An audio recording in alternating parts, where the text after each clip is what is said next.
Good day, radio listeners. Welcome to this week's edition of the Pure Sex Radio broadcast. So glad you've joined us today. Got a treat for you today. I'm going to just be sharing with you a talk that I gave recently to the Equip Conference here in San Antonio on what is sexuality and how can we best manage this great gift of sexuality in the culture in which we live. So I hope this stirs some thought. If you've got questions or would like help in your own journey of managing your sexuality, simply contact us at 1-800-497-8748 or visiting puresexradio.com.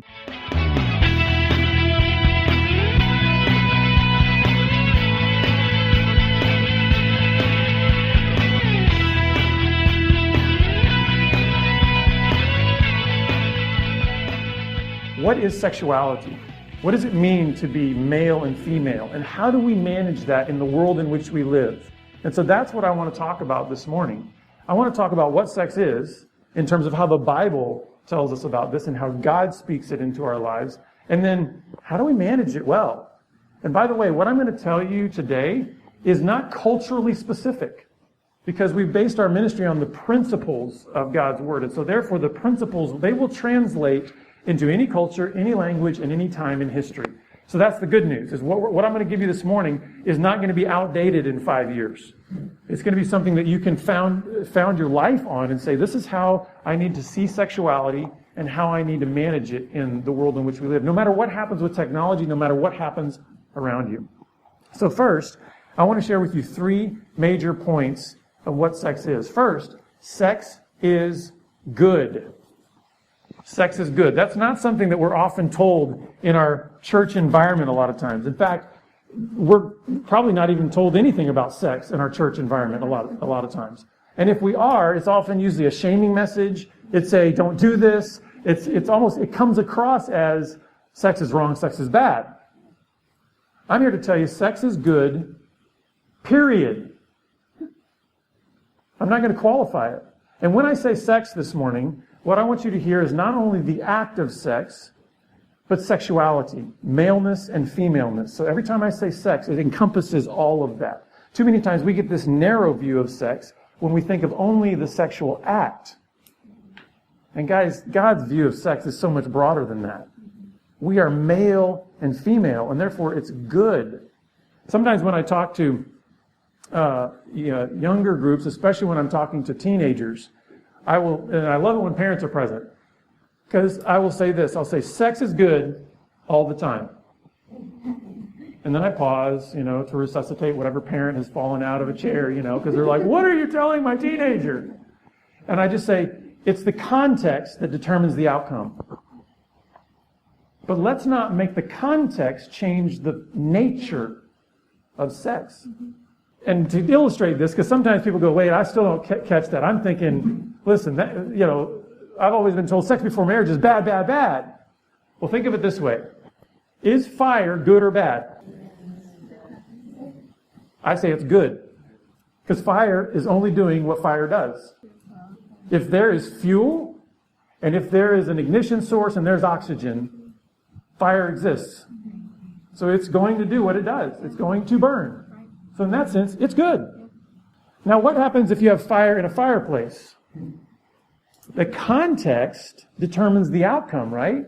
So the context of that fire in that fireplace means it's beautiful, it gives off some warmth, it's fun to have friends around a fire. What happens if that same fire is on your living room couch? Yeah. The context creates a different outcome, doesn't it? But did fire change? No. That's the image that I want people to have when they think of sexuality. Sex is good. But if you notice in that illustration, in order for the outcome to be positive, boundaries are necessary. There is a particular context in which fire produces the outcome that's desirable and pleasurable and good, right? There is another context that produces a very different outcome when there are no boundaries to fire. Sexuality is very much a similar thing. But back to the goodness of sex. Genesis chapter 1, typically a pretty familiar passage, but chapter 1, verse 27. So this is the creation story. God said, God said, God said, God said. And then verse 27, he says, so God created man in his own image. In the image of God, he created him. Male and female, he created them. And then if you jump to verse 31 in chapter 1 of Genesis, it says, and God saw everything that he made, and behold, it was what? Very good. Now when he said he saw everything that he had made, did somehow sexuality jump outside of that? No, he said maleness, femaleness, very good. So from the very foundation, our design of being male and female is good. And that's very important to know. Too many times we are thinking that the fall, when Adam and Eve sinned and brought sin into the world, we see that, before they sinned, it said Adam and Eve were both naked and felt no shame, right? And then it said after they sinned, they realized they were naked and they sewed fig leaves to cover themselves, right? We assume that changed the goodness of sexuality. It only changed the context. You need to understand that. Remember the fire example. It changed the context. Before they had this blissful ignorance, this innocence. They didn't even know what nakedness was. Did you know what our original design was? Run around naked in a garden. That's how God made us. Now, I'm not asking you to imagine that right now, because we are post-sin, and so the context changed, right? And I'm not asking anybody to go running around naked outside, all right? But the thing is, the goodness of our sexuality, the goodness of maleness and femaleness did not change because sin entered into the world. Just the context changed. So sex is good because God made it, and God is good. So we need to reclaim that sense of goodness in our sexuality. God does not look at you as a man or a woman and say, it's not good that you're male or female. He says, no, it's very good that you're male or female. One thing this does, when we start to reclaim the goodness of our understanding of sexuality, is it brings back a sense of dignity into our body and into our being. That it is good that you are a man or a woman. And if you think about our culture, there's a lot of confusion regarding that, isn't there? There's a lot of confusion not only about how to engage, how to act sexually, there's a lot of confusion of how to be a sexual being. With all of the growth of transgenderism and all these kinds of things where people are going, well, I'm a man trapped in a woman's body, or vice versa. We need to bring back a sense of God made them male and female. There's a distinction there, and it's good. And celebrate the dignity of your maleness or your femaleness. Secondly, so sex is good, but sex is also valuable. Sex is valuable. If something is good, then it serves to reason that it's valuable. One of the things that is different about us as human beings than anything else in all of creation is in the creation story, we are the only part of creation that God touched. Everything else he spoke out and it became. But guess what he did with us? He reached down and picked up a clump of dirt. He touched us. He formed a man. Then he did something else. He didn't just touch us. He formed this clay man, and then he did mouth to mouth. He breathed into him. Nothing else in creation did God put his breath into in the sense of his essence. He didn't say about a monkey or about a giraffe or about a tree or about a whale or about the ocean, I'm making it in my image. He said, only male and female human beings have I made in my image. So therefore, when he said that sexuality is good, also because it's not only a gift from him, but of him, it also has infinite value. Imagine that I gave you a Ferrari. Now I'm just going to pause there for a second because it's pretty unusual for me to even think that I could give someone a Ferrari. But imagine that I gave you a Ferrari. I don't know when the last time somebody that gave you something that was worth almost $1 million. But how would you treat that? You know, you probably, I can probably guess that one thing you wouldn't do is you wouldn't go inside, grab a baseball bat and a can of paint, and come out and beat the tar out of that thing and deface it with spray paint. You probably wouldn't start pulling the engine apart. No. You would take great care of it. Why? It's valuable. And so you would not only take care of it, you would also protect it, right? Because if somebody else wanted to take a baseball bat and a can of spray paint to it, you'd probably tackle them in your driveway. But here's the thing. The difference between the Ferrari and your sexuality is twofold. One, your sexuality is infinitely more valuable. because you bear the image of God in your maleness and your femaleness, and so therefore it's infinitely more valuable. Plus, the makers of Ferrari are not actually part of the car. God is part of your sexuality. He said, I'm making you in my image. So therefore, he has woven something of the essence of him into every man and woman on the planet. We bear his image. That's why I said our design is to be image bearers, not image builders.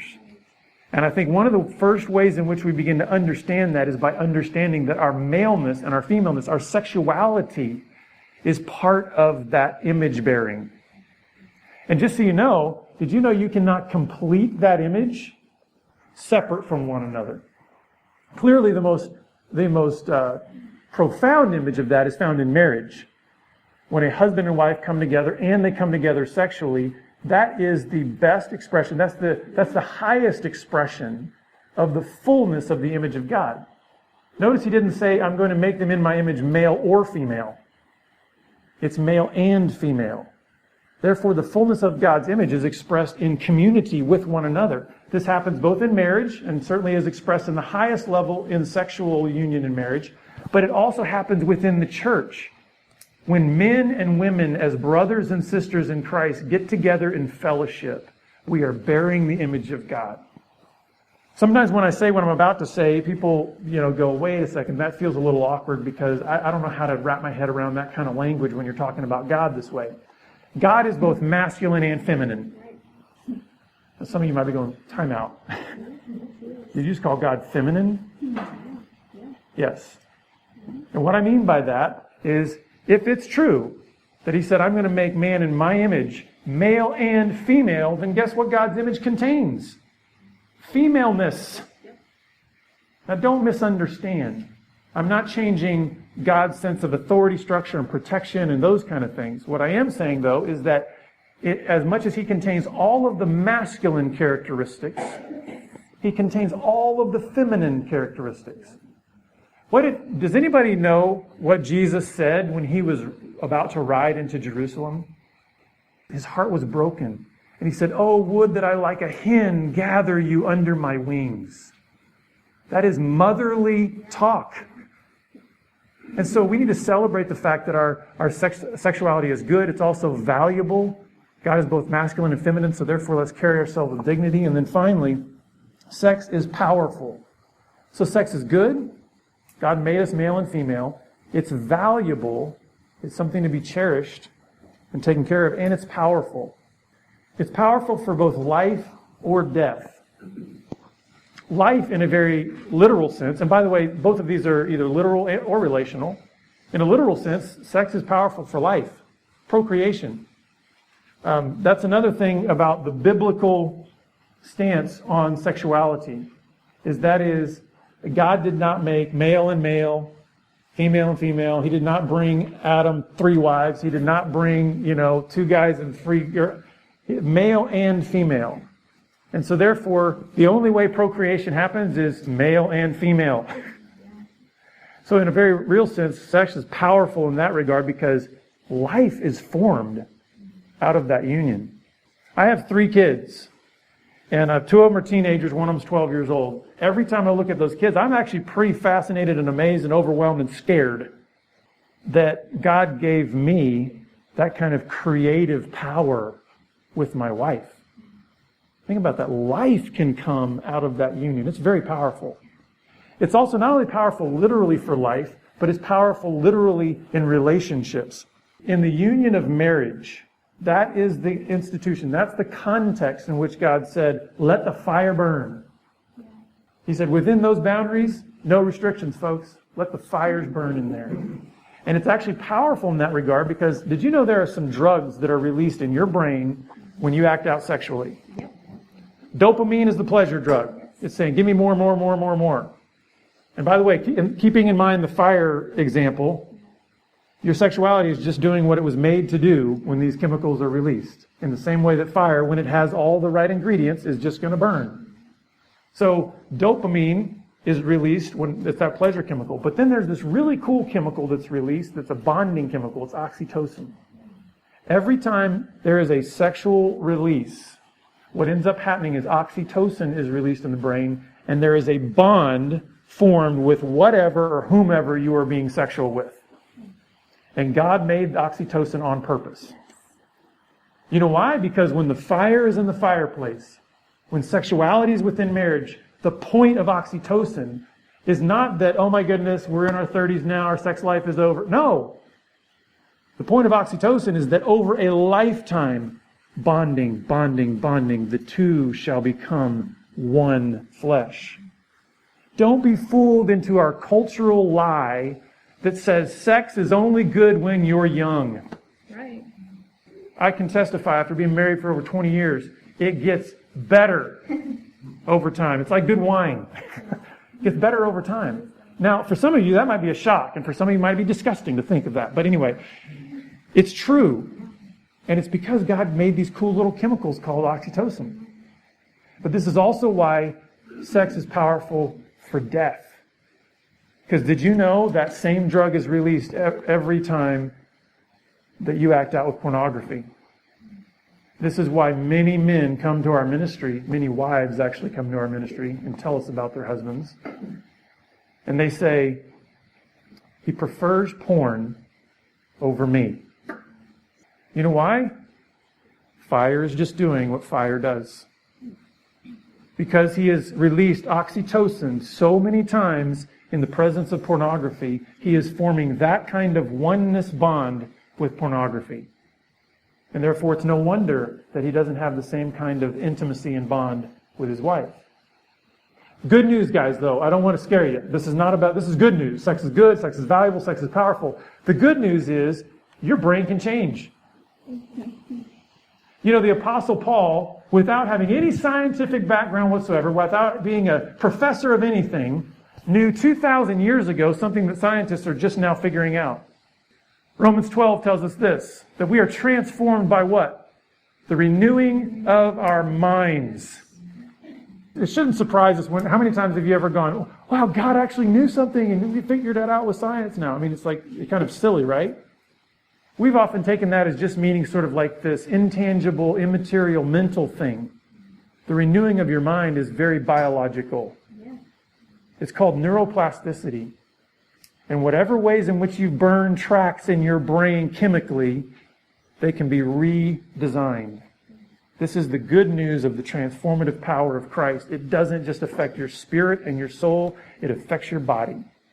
So therefore, sex is good, sex is valuable, sex is powerful. How do we manage this great gift that we've been given? I want to share with you 3 things that I think will be important in helping us manage this. And then I really want to spend a lot of time. I'm purposely not talking very long because I really want us to have a lot of time to get into some discussion and questions. So the first thing we got to do to manage this very powerful gift well is to tell the truth. Don't stay in the dark. Tell the truth. And this is two-sided. We both need to confess our weaknesses, confess where we've struggled, confess our histories. In other words, confess where we've lived in the dark when it concerns our sexuality. And guys, that can be very painful. This is why one of the things that we try to do in our ministry is we really try to help churches understand the need for safe environments for people to share their full story. Unfortunately, we have many people. We've had thousands of people come to our ministry over the years. And it's so sad to me when I hear this story over and over and over again of how the last place they want to go to confess their living in the dark is the church. Folks, something's wrong with that picture. And that's why I'm excited that you're here. You can shape and change that. And all it takes to create a safe community is one person that's willing to say, tell me your story, and I will carry that as it is. It's valuable. It's priceless. We need to be able to have those safe environments to share your story. Because if you don't come out of the dark, nothing will change. You'll just continue to be that divided person. You'll continue to live out that image-building life rather than knowing what it is how you bear the image of God in the world today. The other part of that, too, though, is not only confessing your brokenness, confessing where you've missed the mark. And by the way, in case you think that you don't have a story, all have sinned and fallen short of the glory of God. Men and women are sexually broken. Now, there can be a huge variance in the degrees to which we are broken. But none of us grew up in perfect homes. None of us have never not spun some sort of inappropriate thought in our minds. So, and certainly many of us have crossed lines where we've actually committed sins of commission, meaning we've crossed lines where God said, I don't want you outside of this boundary. So we need to tell the truth about that. But we also need to tell the truth about what God says regarding sexuality. We need to uphold His truth. We are living in a day and age where I understand fully the pressure to do that. The pressure against us. Listen, with all of the I don't know how many more letters they can add to the L, B, G, Q, T, F, R, Z. I mean, I don't know how many more can be added. All that proves to me is we are a sexually broken culture. That doesn't mean that we start backing off from the truth. I hope what you're getting out of this is that this is not an angry message, that this is not a hurtful message, that this is not a message that's divisive. It's a message that's freeing. It's a message that brings liberty. It's a message that when the fire is where it needs to be, the outcome is good. And so we need to be willing to stand on the truth and say, listen, when people are railing against us regarding the homosexual stuff, when people are wanting to come to us and saying, you guys are prudes, you don't know how to have any fun, we say, listen, we're just standing on what God has said. And I will tell you, as one from experience, having lived on both sides of this, having been one who said, let's take the fire outside of the boundaries, and one who has said, no, God, I want you to show me what it is to live deep within those boundaries. Guess where freedom comes? Deep within the boundaries. It seems counterintuitive because we have this mindset of saying, listen, freedom is doing whatever you want, whenever you want, with whomever you want, and however you want. Guess what that is? That's bondage. You become a chain, you become a slave to that which you keep giving yourself over to. The good news is when we say, I want to live deep within the boundaries that God has set, you are liberated. You are finally able to bear God's image in a way that Jesus did when it says He was full of grace and truth. Not grace or truth. It wasn't like one day Jesus says, I'm grace today, so everybody come, I'll heal you. No, I'm truth today. Remember, it's like He's grace and truth, 100%. And so that's how we bear His image. So the first thing is tell the truth. The second way in which we manage this great gift of sexuality well is we need to protect and cherish it. If it is valuable, because it's not just a gift from God, but it's a gift of God. We're made in His image. Maleness and femaleness is a gift of God. He's placed part of who He is in that. Is there anything more valuable than God? So therefore, what are we doing to protect that priceless Ferrari? We need to protect and cherish it. And this is twofold as well. We not only need to go on a journey of learning how to protect and cherish our personal and individual maleness or femaleness. In other words, learning where are those boundaries? God, how do you want me to manage my sexuality within those boundaries? But also, we need to protect and cherish the sexuality of those who do not have a voice and do not have a choice. There are over 2 million children in the world today that are held against their will for sexual acts. 2 million children. And that's that we know of.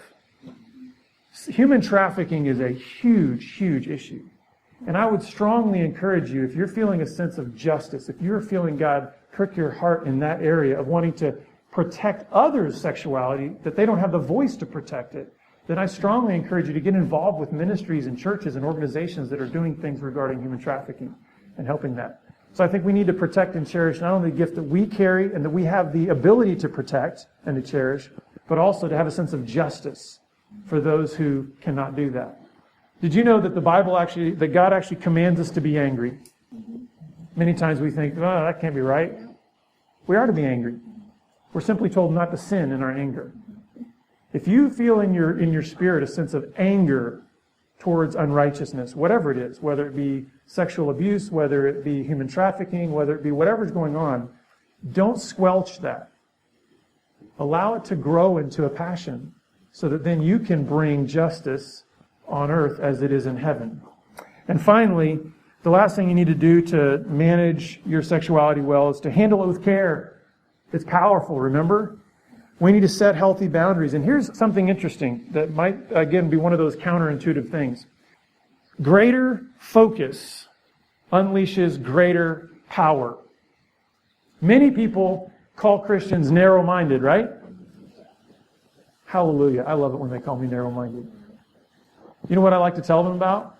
I love to give people this illustration when they call me narrow-minded, especially because of the ministry I'm in, dealing with sexuality. You're narrow-minded, that's antiquated. That whole idea of marriage, one man, one woman, that is antiquated. Liberation is doing whatever you want with your sexuality. Be free.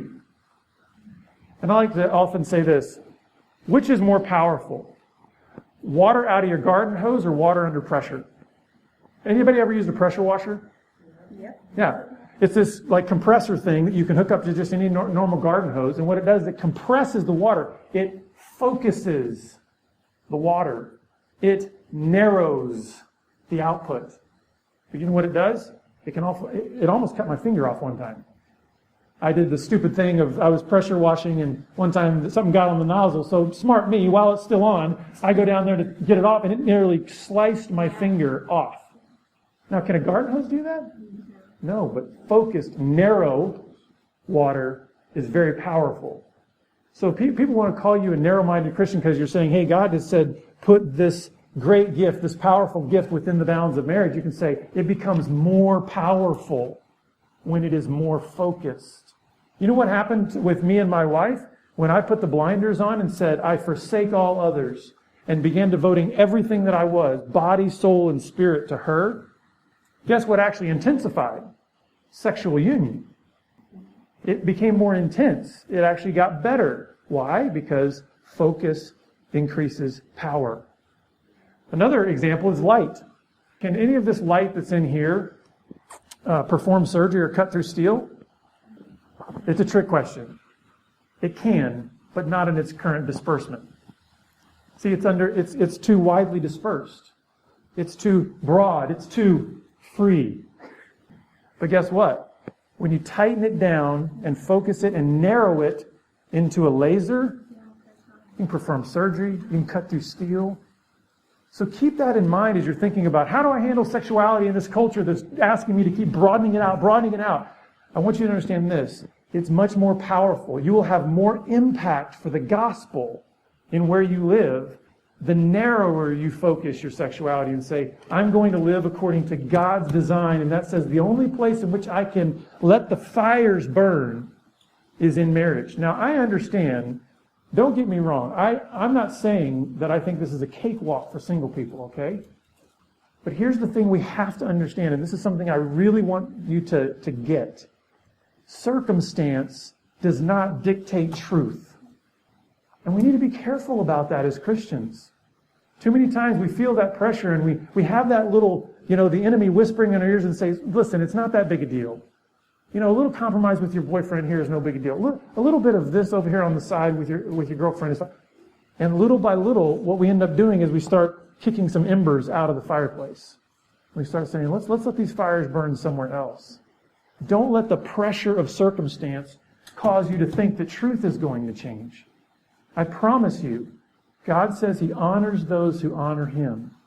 And there is no greater joy and thrill in life than when you can put your head on the pillow at night knowing that you are living as a man or woman of integrity, bearing God's image well in your sexuality. So that's my charge to you, is to remember that sex is good, sex is valuable, and it's powerful. And we have an obligation as followers of Jesus Christ to choose whether or not we are going to build our image or whether we're going to bear His image in our maleness and our femaleness. And I hope that we choose to bear His image. Pure Sex Radio is paid for by Be Broken Ministries. Visit us online at puresexradio.com.